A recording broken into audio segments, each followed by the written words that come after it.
제가 말씀드린 10가지 항목 중 3개 이하다. 그럼 정상. 4, 5개면 약간 위험. 6개 이상이면 위험. 예비 배우자가 6개 이상 정도 해당이 된다. 그러면 생각을 좀 해보거나 걸러야지.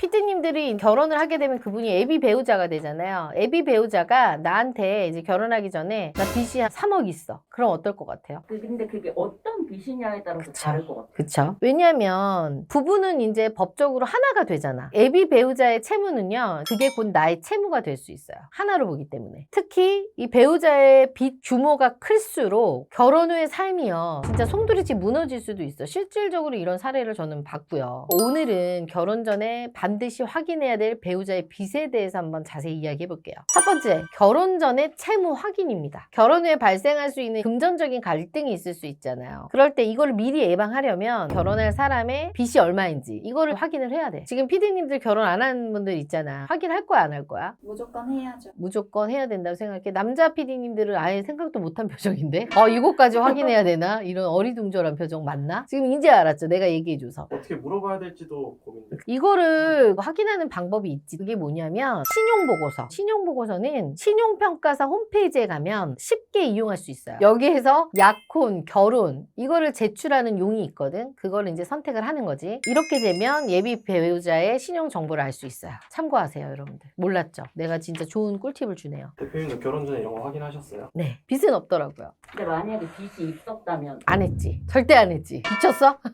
제가 아는 지인의 경우 여자가 되게 예쁘고 좋아서 이제 한 3년 연애를 한 거죠. 연애하고 결혼을 하려고 재정 상태를 제가 확인해 보라고 했어요. 빚이 얼마 있는지, 얼마 모아놨는지 서로 공유를 해라 했는데 여자분이 얼마 모아놨는지가 뭐가 중요하냐. 이제 뭐 거기부터 시작해서 이제 좀 삐끄덕거린 거지. 공개를 하지 않았어. 그랬는데 나중에 여자가 이제 얘기를 하게 돼서 오빠 내가 사실은 빚이 있다 라고 해서 이제 얘기를 들어보니 예전에 사고 싶은 것들이 좀 많이 있어서 명품도 사고 카드빚을 지게 됐고 지금은 신용등급이 7등급이다. 그런 줄만 알았는데 또 깊게 어떻게 알고 보니 엄마 카드까지 이 친구가 썼던 거야. 그래서 엄마의 신용등급도 거의 뭐 7등급, 8등급까지 갔다고 하더라고. 저한테 의논을 하더라고요. 그래서 네가 결정을 해라 라고 했는데 결국에는 헤어지더라고요. 그러면 신용등급은 몇 등급까지 괜찮다고 봐야 되는 거예요? 그래도 최소한 2등급까지는 돼야 되지 않을까요? 2등급? 그래서 만약에 이걸 애비 신부가 처음부터 얘기를 했더라면 두 사람이 좀 해결할 방법을 모색을 했을 수도 있어. 이거를 숨긴 상황에서 나중에 이제 남자가 이제 계속 얘기를 하니까 마지못해서 그거를 얘기를 한 거잖아. 물어보지 않았더라면 이거 숨기고 결혼했을 거라는 생각 때문에 빚도 빚이지만 아예 신뢰가 깨진 거죠. 두 번째입니다. 채무의 종류도 파악하기. 배우자의 이제 빚이 발견됐어요. 그 빚에도 종류가 있어. 우선 빚의 규모 얼마인지 액수 그 내용에 대해서 정확하게 파악을 해야 돼. 어디에서 빚을 졌으며 어떻게 사용을 했고 뭐 이런 것들이죠. 빚의 종류도 많이 있잖아요. 뭐 예를 들어 부동산 투자를 위해서 뭐 대출을 받았는지 일회성으로 나의 쇼핑을 참지 못해서 뭐 소비에 따라서 이걸 빚을 졌는지 크게 보면은 좋은 빚과 나쁜 빚이 있어요. 좋은 빚이란 장기적으로 이제 내 자산의 가치를 높여주는 거지. 그러니까 나의 능력을 향상하는 데 도움이 되는 거야. 예를 들어 내가 경기도에 33평짜리 아파트를 샀어. 근데 내가 여기에 아파트가 한 7, 8억 정도 돼. 그럼 내 돈 뭐 한 3, 4억 있고 나머지 빚내서 사는 거 이런 거는 어떻게 생각해요? 좋은 빚이에요? 나쁜 빚이에요? 투자죠.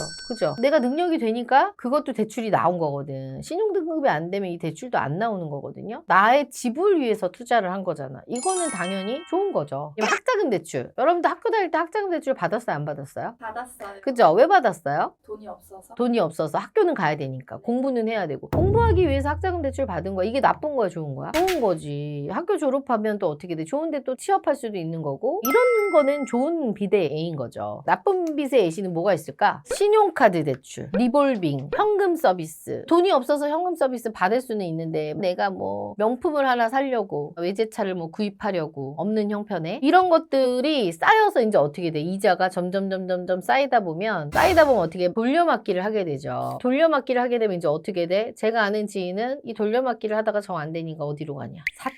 고금리 대출까지 가게 되더라고요. 이것까지 가게 되면 이제 막장이지 뭐. 그래서 빚은 어떻게 활용하느냐에 따라서 미래 가치를 창출할 수도 있는 거고 온전히 그냥 빚이 될 수도 있는 거예요. 현명한 대처를 위해서는 얘가 어디에다가 빚을 냈는지 종류에 대해서도 정확하게 파악을 해볼 필요가 있다는 거죠. 세 번째입니다. 경제관념 테스트. 이 사람이 당장 빚은 없더라도 경제관념이 부족할 수 있잖아. 나쁜 빚이 쌓이는 게 한순간일 수도 있어요. 결혼 생활하면서 결혼지옥 같은 데 보면은 경제관념 없는 여성분들 나오는 거 많이 보거든요. 그래서 결혼 전에 배우자의 경제관념 테스트는 무조건 해볼 필요가 있어요. 어떻게 해야 돼요? 제가 알려드릴게요. 지금부터 이야기하는 10가지 항목 중에 나와 배우자가 해당하는 항목을 한번 세워보세요. 첫 번째예요. 매달 저축하는 돈이 없다. 두 번째, 월급 용돈을 받자마자 뭔가를 사버린다. 세 번째, 스트레스만 받으면 돈을 써야 직성이 풀린다. 네 번째, 가계부 작성을 해본 적이 없다. 다섯 번째, 충동 구매를 자제하지 못한다. 여섯 번째, 갖고 싶은 건 가격이 꽤 나가도 무조건 빚을 내서라도 산다. 일곱 번째, 한 가지 제품을 다른 종류로 여러 개 사는 편이다. 여덟 번째, 매월 월급 전 통장 잔액 때문에 쪼들려 산다. 아홉 번째, 현재 할부금이 3개월 이상 남아있다. 열 번째, 지금도 사고 싶은 게 산더미다. 제가 말씀드린 10가지 항목 중 3개 이하다. 그럼 정상. 4,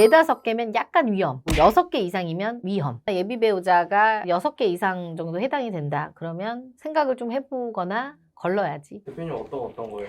나도 한 3가지는 있는 것 같은데? 갖고 싶은 건 가격이 꽤 나가도 무조건 산다. 한 가지 제품을 다른 종류로 여러 개 사는 편이다. 지금도 사고 싶은 게 산더미는 아니어도 조금 있다. 다행이다. 정상이네. 여자들은 몇 가지 해당될 것 같은데 피디님 어때? 문제 있어? 저는 하나도 없어요. 거짓말. 진짜 올바른 여자다. 있어요, 피디님은? 한 개도 없을 것 같은데? 전 2개 정도 있어요. 다 정상이네. 대표님은 그러면 대출 받으신 적 있으세요? 저는 예전에 받은 적 있어요. 전세자금 대출. 결혼하기 전에 월세 살기가 너무 지긋지긋한 거예요. 월세 아끼려고 전세자금 대출 받은 거. 그거 하나는 있어요. 근데 전세자금 대출 받을 때도 신용도가 좋아야 받을 수가 있어요. 그래서 그 신용도가 엄청 중요한 거지. 그러면 이제 고금리나 이런 사채 같은 거는 안 좋은 거잖아요. 이런 걸 쓰는 사람들을 알아볼 수 있는 방법 같은 게 있을까요?